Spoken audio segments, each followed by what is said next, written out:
Quand on dit radicalisation, généralement, on parle d'individus et d'acteurs, en règle générale de profil plutôt musulman, qui ont le souhait ou qui entretiennent le désir d'en découdre avec le reste de la société, avec la société. C'est ce qu'on entend a priori quand on parle de radicalisation. D'une manière un peu plus savante, par radicalisation, on décrit ou on semble décrire un processus d'un individu, d'un acteur individuel ou collectif, qui, par toute une série de phases, va nourrir ce sentiment de défiance qui finira par produire éventuellement, dans certains cas, des formes de violence. Maintenant, si vous me posez la question à moi, comment est-ce que je vois la radicalisation? Je vois effectivement la radicalisation comme un processus qui peut être à la fois cognitif, du point de vue des représentations du monde, à savoir quelqu'un qui se sentirait à l'étroit en France pour une raison ou pour une autre, parce qu'il estimerait qu'il ne peut pas pratiquer ou qu'il ne pourrait pas pratiquer comme il le veut, comme il l'entend, les rites de l'islam, mais qui ne vivrait que dans cette forme de radicalisation cognitive, c'est-à-dire une profonde défiance, avec un vocabulaire parfois très, très dur, mais avec aucun désir, aucun souhait mécanique de passer à l'acte violent. Ça, c'est une première forme de radicalisation. Et puis, vous avez par ailleurs une radicalisation comportementale.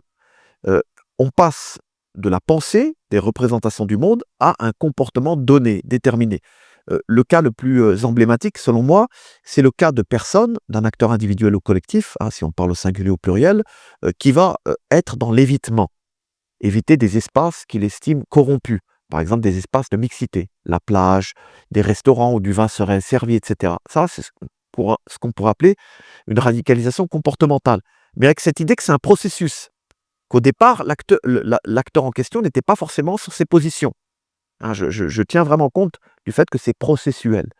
Et puis, vous avez la radicalisation violente ou la radicalisation terroriste qui, elle, stigmatise un comportement de rupture violent, passage à l'acte violent, une violence physique, une violence matérielle. Vous voyez, vous avez 3 types de radicalisation et l'erreur consisterait à les amalgamer.